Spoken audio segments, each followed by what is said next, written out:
Hi there, Guy from Midwinter Minis here with something a little different for you. Rather than miniature painting, in this one-off video I'm going to show you how to create concept art like this in the style of legendary Games Workshop illustrator and visionary John Blanche.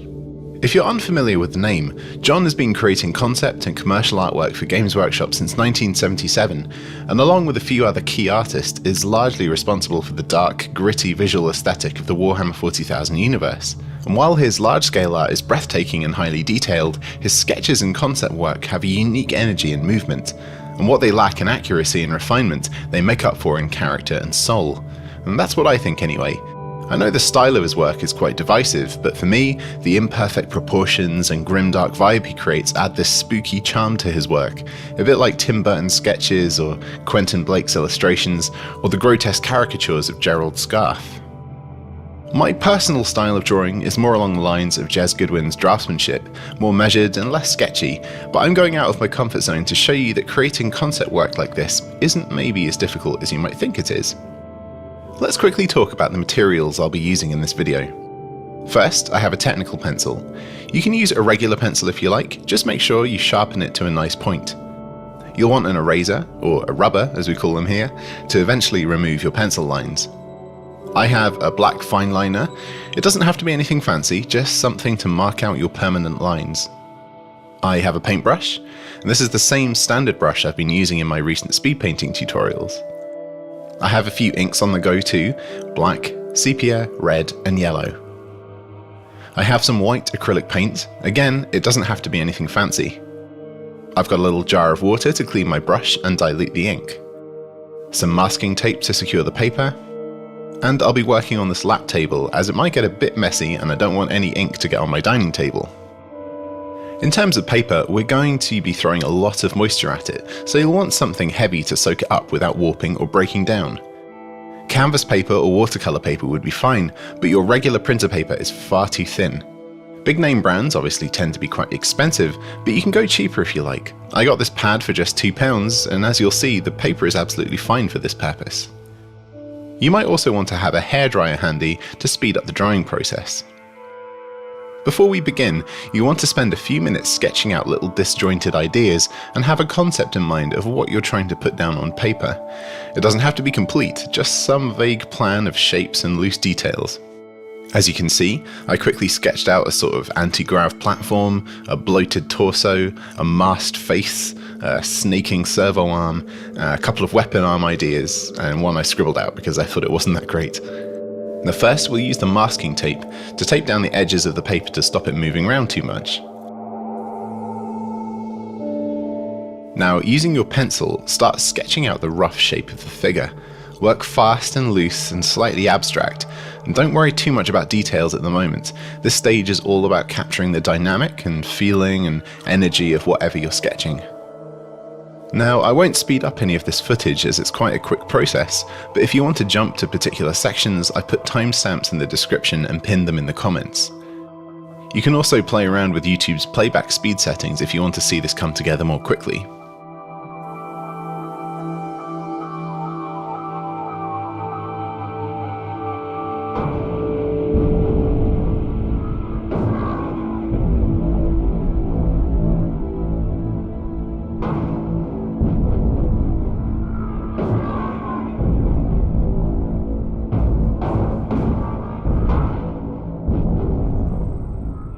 If you're less experienced with drawing, and maybe think things could look better, or you're not happy with the shape and structure, feel free to rub out the pencil and refine what you've done. Nothing from this stage will be visible in the final version, so keep working until you're happy.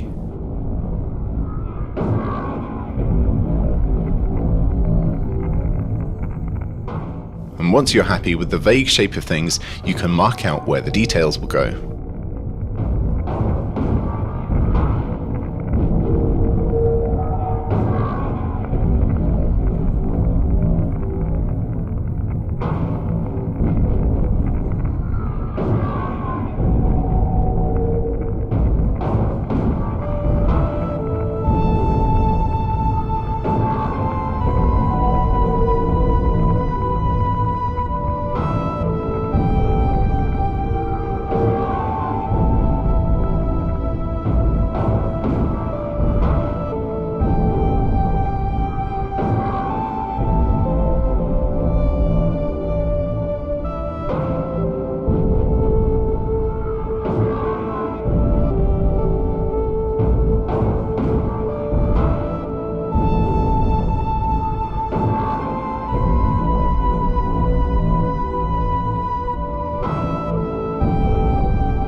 Now we'll switch to our fineliner and start adding our inked lines. Try to be clear and deliberate with your strokes rather than small and sketchy.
You'll be able to expand on your sketch ideas more easily as you've defined their size and shape with your pencil stage, and now you're free to be a bit more creative with how things actually link together. A defib pad here, some gnarly scars there, chest hair, why not?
You can give your subject a bit of depth with easy shading by hatching or cross-hatching or even just scribbling, depending on how fast you want to work.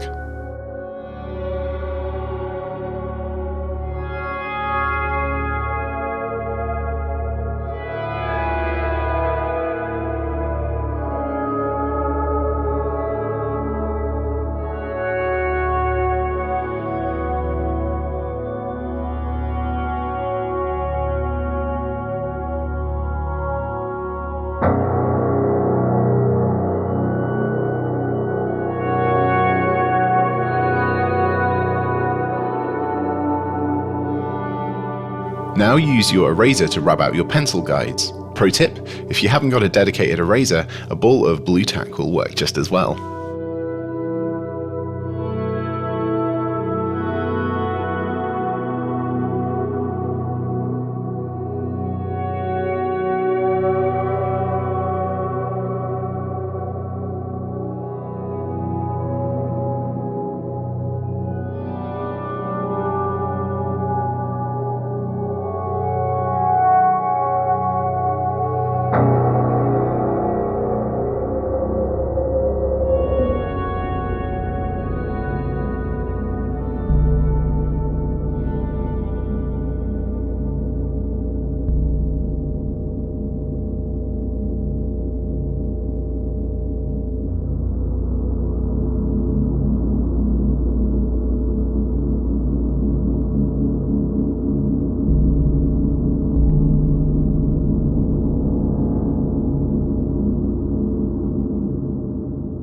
It might seem a bit silly to do this at such an early stage, but let's sign and name the piece so we can integrate this into the artwork later on.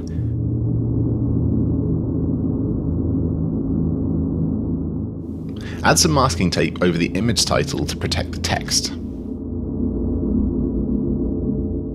And next we'll grab our paintbrush and start adding the ink. In areas of intense colour or deep shadow, use the ink neat from the bottle. You can then dip your brush in water and use your wet brush to start drawing the colour away into other areas, creating nice transitions.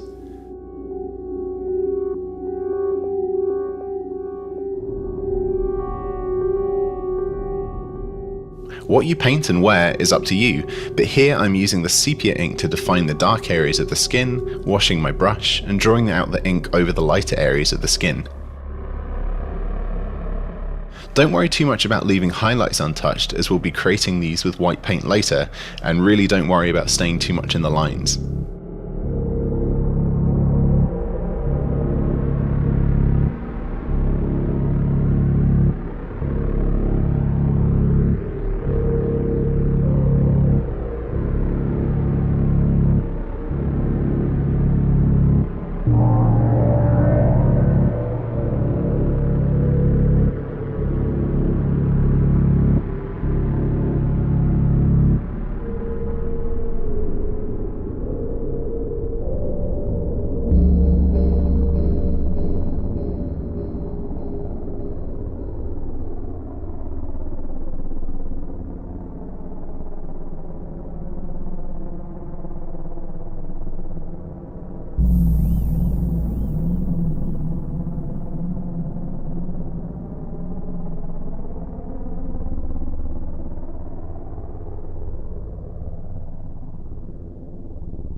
While you watch me add more colours, a quick word on choice of colour and colour palette.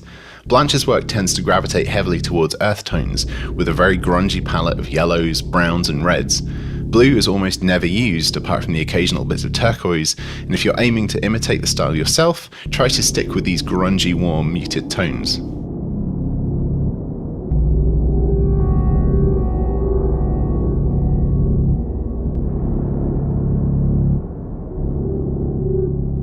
Don't be afraid of using different coloured inks on top of each other to create mixed tones, or even blending them while they're wet. The more variation in texture, the better.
I'd also quickly like to thank Colin, Terry, Robertson, Liam, Darren, Jonathan, Alan, Ben, Yaron, Brett, William, Andrew and Andrew for supporting the channel since our last video.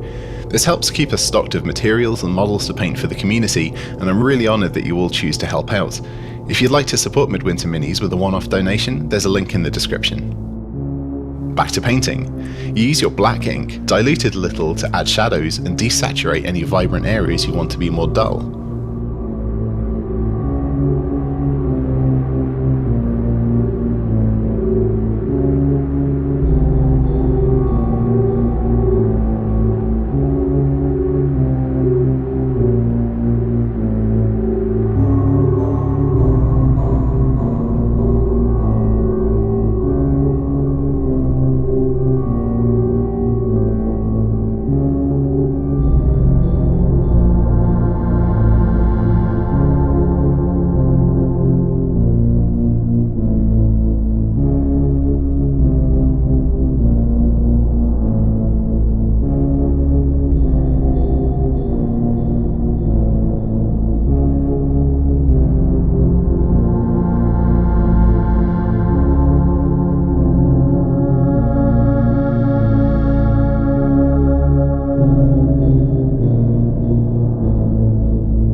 Once you're happy with your first application of ink, it's time for the fun, messy bit. Get a healthy amount of ink on your brush, it doesn't really matter which colour, and spatter your brush down towards the paper to splat some of the ink onto your picture. Try to aim it at areas of commotion or movement or around weapons, especially near the ground if you have any in your picture. Now, if you're being analytical, you could say this random element evokes the chaos and commotion of battle, but it's also just fun to make splats, and it looks quite cool.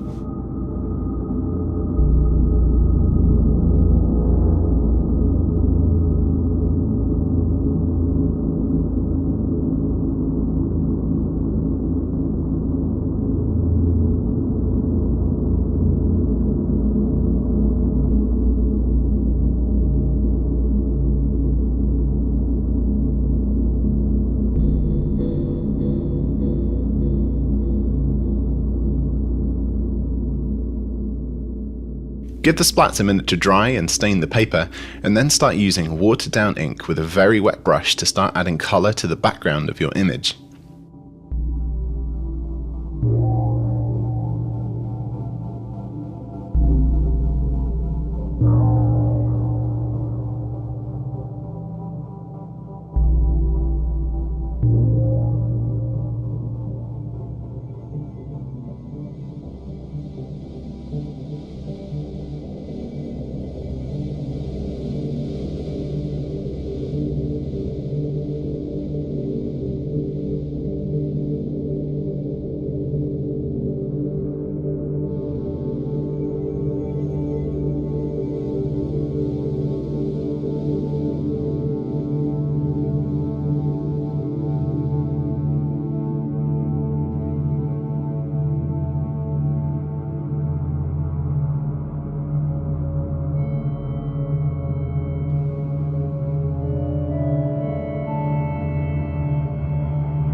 And now we'll pull out our white acrylic paint and start adding some highlights to any areas we like.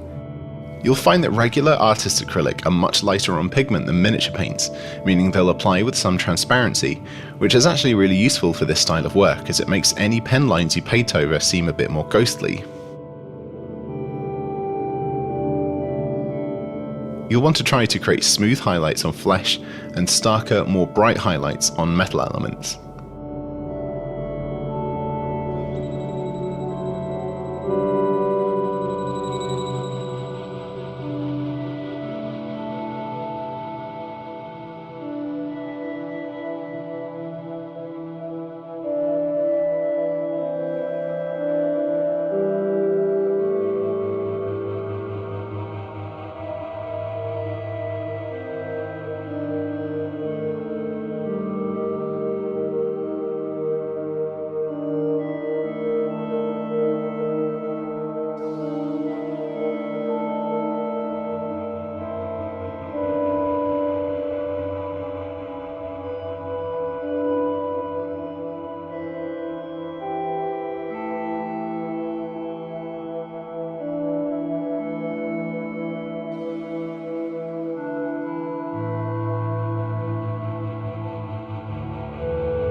Once you're happy with your highlights, you can add a little more ink here and there to get things looking the way you want them, and a few more splats if you like.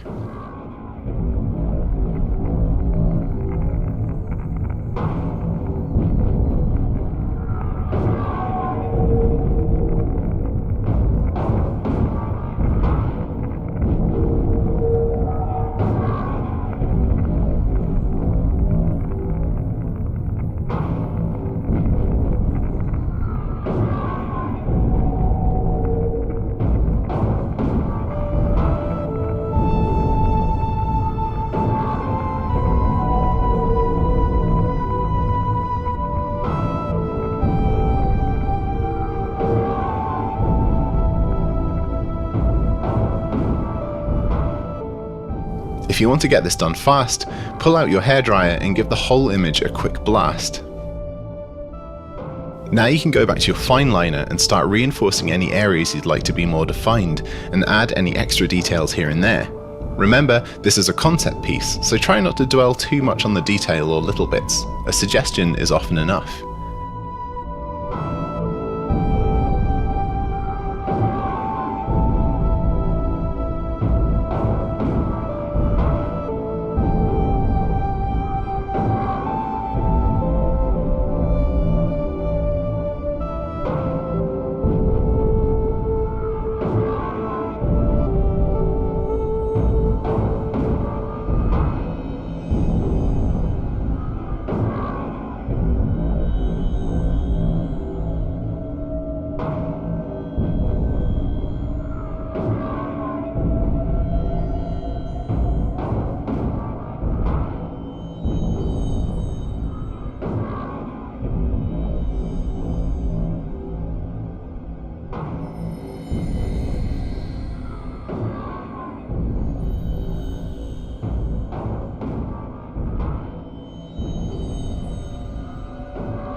Now, time to peel off that masking tape covering the title and make it appear like part of the image itself. To do this, I lined the masked off area with pen, and then I worked shadows beneath it with some ink.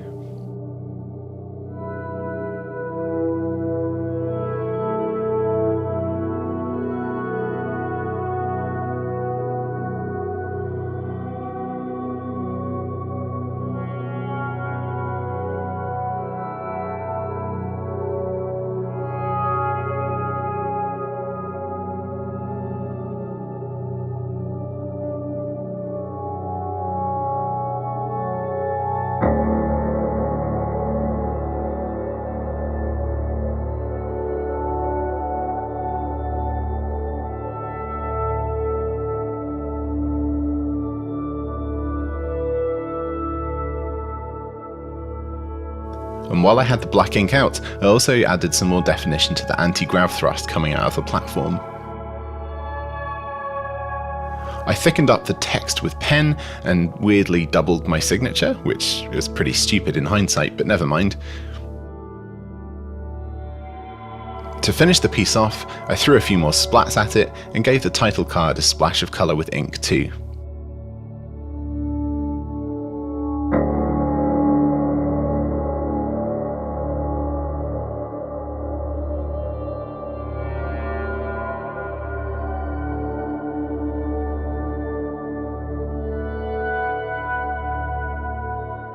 Now time to remove the tape holding it down and have a look at your finished piece. As this video was real time with minimal edits, you can see that this process is a pretty quick, fun way of starting to sketch out your ideas and concepts with a grimdark flavour. Let me just fix up a few lines while I finish this video. It'll make a pretty good thumbnail, I'm sure. While Blanche's unique style can never be perfectly recreated, this quick method will give your pictures that Games Workshop conceptual feeling, the look that made the traditional artwork of their vintage manuals and codexes so evocative and inspiring. At least for me anyway. And that's it for this video. Bye for now.